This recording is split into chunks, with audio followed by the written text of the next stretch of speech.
Hi friends, एक बार फिर से स्वागत है आपका आपके अपने YouTube channel unique academic institute learn English में। मैं आपका दोस्त राहुल चौधरी आज मैं आपके लिए लेकर के आया हूँ हिंदी व्याकरण का एक बहुत ही साधारण सा टॉपिक, लेकिन ये इतना उलझा हुआ होता है कि अक्सर हम इसमें गलती कर बैठते हैं।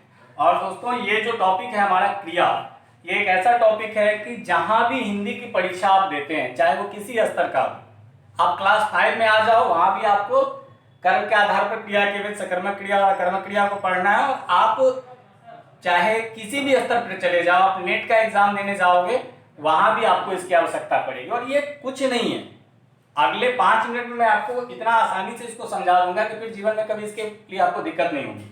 देखिए क्या करते हैं, सबसे पहले हम देख लेते हैं क्रिया क्या है। तो क्या होता है, इसकी परिभाषा क्या है कि जिससे किसी काम के करने या होने का बोध हो उसको क्रिया कहते हैं। ये आपकी किताबी परिभाषा है। और बच्चों को आप कैसे सिखाते हैं क्रिया किसको कहते हैं, तो जिसमें ना लगा उसको क्रिया कहते हैं। लेकिन नाना को क्रिया मत कहना। खाना पीना, हंसना रोना, उठना बैठना, चलना सोना, सोचना उछलना कूदना, अब नाना को क्रिया क्यों मत नहीं कहना, नाना को क्यों नहीं कहना, उसमें भी ना लगा है। तो संज्ञा को क्रिया मत कहना। तो नाना क्या है, संज्ञा है। पटना क्या है, संज्ञा है। यमुना क्या है, संज्ञा है। तो आप उसको क्रिया नहीं कहेंगे जिसमें जो संज्ञा हो।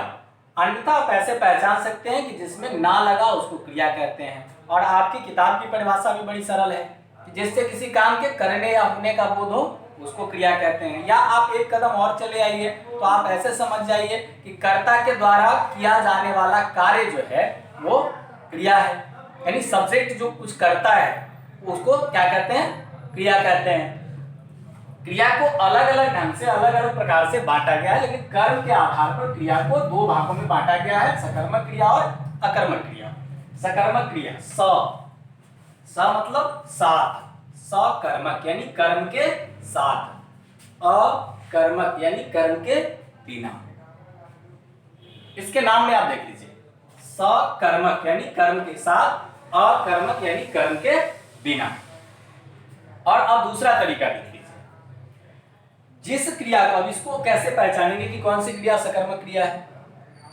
तो जिस क्रिया को करने के लिए आपको कर्म की आवश्यकता होती है, यानी बाह्य बल की आवश्यकता होती है,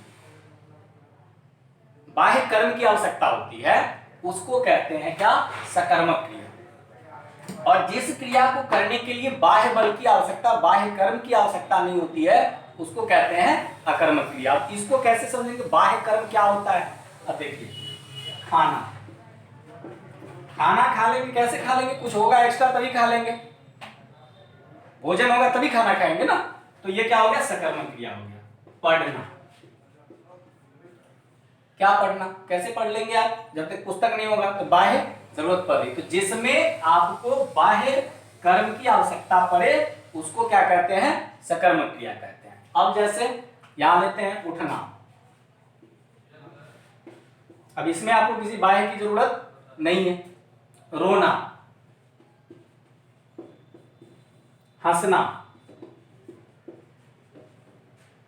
इसके लिए आपको किसी बाह्य कर्म की आवश्यकता नहीं है। तो एक मेथड तो आपको यह हो गया समझने के लिए कि जिसमें बाह्य कर्म की आवश्यकता हो उसको क्या कहते हैं, सकर्मक क्रिया कहते हैं। जिसमें बाह्य कर्म की आवश्यकता नहीं हो उसको अकर्मक क्रिया कहते हैं। सिंपल है। अब दूसरा मेथड भी हम आपको बता देते हैं। एक ट्रिक है कि, और वो ट्रिक क्या है, क्या और किसको। जिस क्रिया में हम इस दोनों को लगा करके वाक्य बना लेते हैं और उसका हमको उत्तर मिल जाता है, वह सकर्मक क्रिया है। और जिसमें नहीं करते हैं, नहीं उत्तर मिलता है, वह क्या है, अकर्मक क्रिया। जैसे खाना, तो वह क्या खाता है,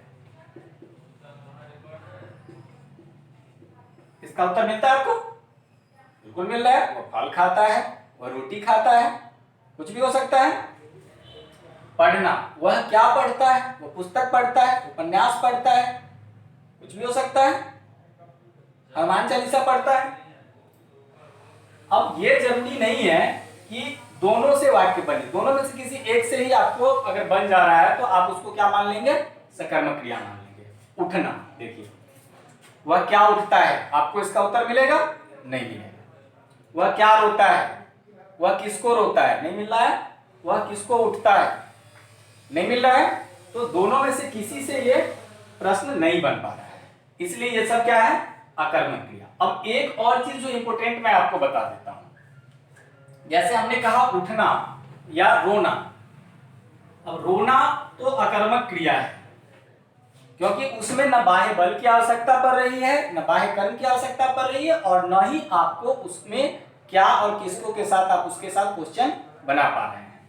तो आपको क्या करना है, अब आप देख लीजिए। लेकिन अगर रुलाना है, अगर प्रश्न में आ रहा है क्या, रुलाना, तो क्या करेंगे, रुलाने के लिए तो आपको बाह्य कर्म की आवश्यकता होगी, तो रुलाना क्या हो जाएगा, सकर्मक क्रिया हो जाएगा।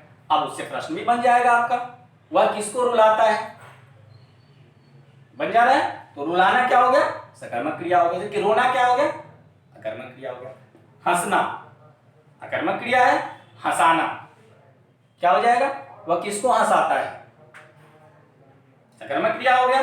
तो जिसमें अब वहां हंसाने के लिए तो कुछ चाहिए, कुछ तो कॉमेडी करना होगा, उसके बाद ही हंसेंगे। रुलाने के लिए तो कुछ ना कुछ करना पड़ेगा, एक आध टूपी लगा देते हैं कभी हम लोग भी, आप लोग रो देते हैं। तो फिर हंसाने के लिए कॉमेडी करना पड़ेगा, रुलाने के लिए कुछ, यानी बाह्य कर्म आपको करना ही होगा।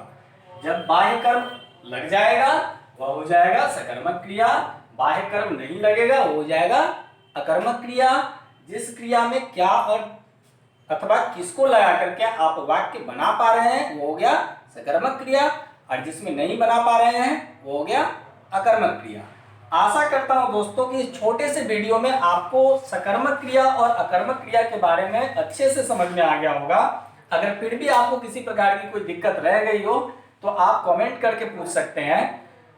फिर हम लोग मिलेंगे एक नए वीडियो में एक नए टॉपिक के साथ, तब तक के लिए गुड बाय।